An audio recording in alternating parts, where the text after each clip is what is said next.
Sup, my people, how you doing? Brian Chira is gone. Life is just pretty moving on like nothing happened. And then General Francis Ogola is gone, and life is also moving on like nothing just happened.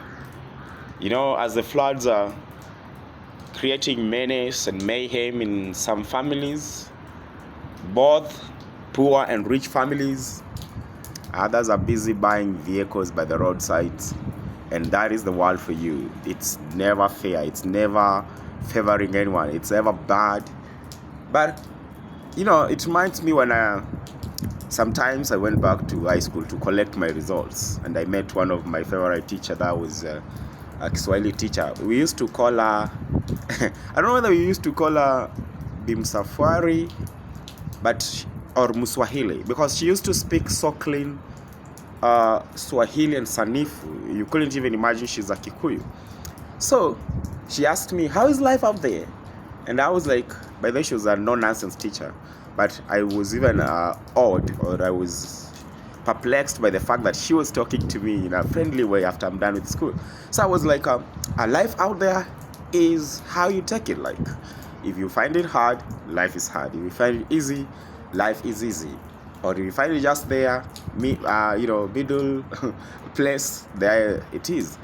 So, but that's not the issue. As we continue seeing life running very fast, today I watched something and I was like, it touched my head, and it clicked some of the wires in my brain. I was like, some things we do maybe without knowledge, or we do them knowing what we're doing, but just for clout and views and attention and fame and publicity and money.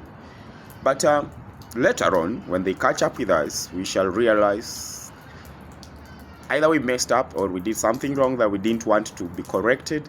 But in this matter, today I saw this lady called Black Cinderella.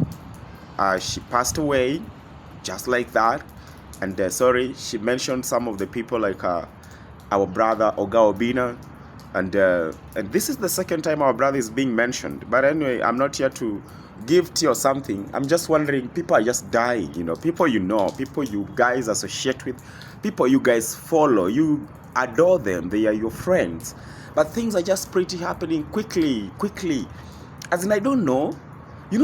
Where I'm born, when somebody dies, the first week after burial, it still feels like it's a burial. In fact, some of the aunts who come from far away, who are married away, and they came to bury that person, whether it was your aunt, grandma, grandpa, whoever it was, as long as it was an adult person, they're gonna take some time. They don't just vanish in thin air. They'll stay there even for a week. They'll be living one at a time until 1 week is over. Some can even overstay because that is their home. And that's how I've grown up knowing. We own our own. We cherish them. We celebrate them. But today, hey, I know, yes, Jesus Christ died on the cross and he was buried, and he didn't even stay in that grave too long. At least 3 days he was up. And by the time he was up, he visited somewhere and he walked on earth for 40 days before leaving, ascending into the heavens, yeah? But at least he spent extra days with these guys, teaching them, giving them hope. The disciples, the apostles, visiting places, and even the women who are concerned by that time and all that. But today, I don't know whether it's greed, whether it's selfishness. I really don't know, guys. I don't understand. Maybe you tell me what is not happening. It is because of the advancement of technology. You already know what, maybe sometimes even you didn't want to know, and then you forget about it immediately. I'm talking especially to African people. I can't claim to talk to international community because they have different cultures, but I'm talking about African people. We used to have communal understanding of socialism, togetherness, of embracing each other during happiness, when a kid is born, when somebody passes away, when somebody marries, when there's a business deal. We used to have this, as much as we didn't used to share same language. We did barter trade, of which this trading, you just needed to place your goods there. Someone brings and places there what you want, and you'll pick what you want and leave yours, and they will pick what you brought and go away. No communication, no nothing. And people lived over and over, and they lived well, and all those things. If you wanted a wife, there was no courting. There was no what you call today dating. Actually, it's courting. It's never dating. Courting it is, hitting on someone. You want to take them for a long time in your lifetime. And you just grab somebody. You look at somebody, nyash, and you say, wow, that one. Boom. You grab it, and that's yours. And, that's life. It was, I think somehow it was nice because it didn't have a lot of hypocrisy, people playing with their feelings, and all that thing. But anyway, that aside for another day. Now back to our channel of discussion. So today, so I'm talking about the occurrences of life, people just passing away, and we just see it like normal. And then God hits us with these floods. We don't just see anything, The rich and the poor today are experiencing the same thing for the first time after many years. I think the last time this country flooded like this was 1982, if I'm not wrong. I can be corrected because I think I wasn't there. Yes, I wasn't there, so I don't know. But today, when I was young, I saw a lot of water flowing from Langata to Kibera sewage, Kiawa. We used to call it Kiawa.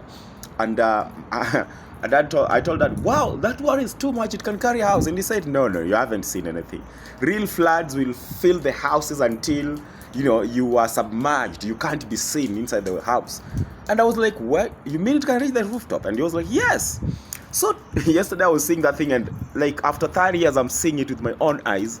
And I was like, Jesus Christ. I was just pitying those guys. I was wondering, somebody with kids and stuff, how did they survive? How did they survive that water? How did they run away? How did they escape? And many of us I know how to swim, but many of you, I'm pretty sure you do not know swimology. People from Mukambani, they don't even they don't even see a permanent river that flows from January to December, leave alone. Some of them even doesn't know about fish. Anyway, I don't know how they escaped that water, but I hope God helped them. Now, back to us. So this is something I told you about when I was starting this video. This song called Kufinish Kumalo.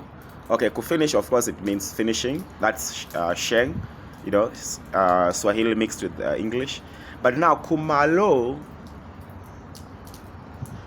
can have different meanings according to whatever. But if you remove the last two letters, it becomes something else. Kufinish ku. You understand what I mean? And if you remove the first two letters in the Luo, malo means up. So kufinish kumalo means up. Okay? Finishing at the top. It can mean anything. Maybe for Arsenal fans, maybe for Liverpool, maybe whoever gonna finish up there. But Man City, Chelsea for who? Oh, Manchester, forget it. Now, back to wait. So we are allowing the culture of clout, culture of pretense, culture of views seeking, and we forget even the mannerism and how to present. Now, when your kid will come to the house singing to you, Kufinish Kumalo, a kid is, let's say, 6 years, 5 years, and they ask you, Mom, what, or Dad, or Bro, what is the meaning of Kufinish Kumalo? What will you tell them? Because once they come to understand these words, we have already misled them. And I'm not going to say Ezekiel Mutua is ever right, and I'm not going to say is ever wrong. But we have to maintain our culture with discipline. I'm not saying the other cultures don't sing these things. They sing them, but they sing them in a way that you have to think over. But this one is so direct, and it's so vague, it's so shallow. What I could just request the artist, you are thinking while you deep, but you can do better. You can always do better. Think deeper, because one day when you'll be past my age, you will listen to that song and you'll be like, I wish I could say something like this. Bob Marley, Michael Jackson, those guys, Brenda Fassie, they've produced songs at Diblo Dibala and Pepe Kale, Awilo Longomba. They produced music you listen to up to date and you can resonate. Some of these people are late. What about you? You have technology, you have everything you need. Utilize it to make it better, please. As in, go to the next level. So, kufinish Khumalo, for me, it is an A. It's an A, and because I want to listen to music, even if it's not of my generation. I'll appreciate their creativity, their deepness, their poetry, and the creativity in it that can spur or can spark more creativity in others to bring up something that you can be proud of. But not just singing because we want to be heard, we want to make sense, and we want to rhyme along the trends and waves. So thank you so much for listening. But kufinish Khumalo, I don't know what that's supposed to mean, but I think it is tabia mbaya, and we can do better, okay? So subscribe, share this video, and share the link. Leave a comment, let me see or hear what you feeling about it. See you next time. Ciao.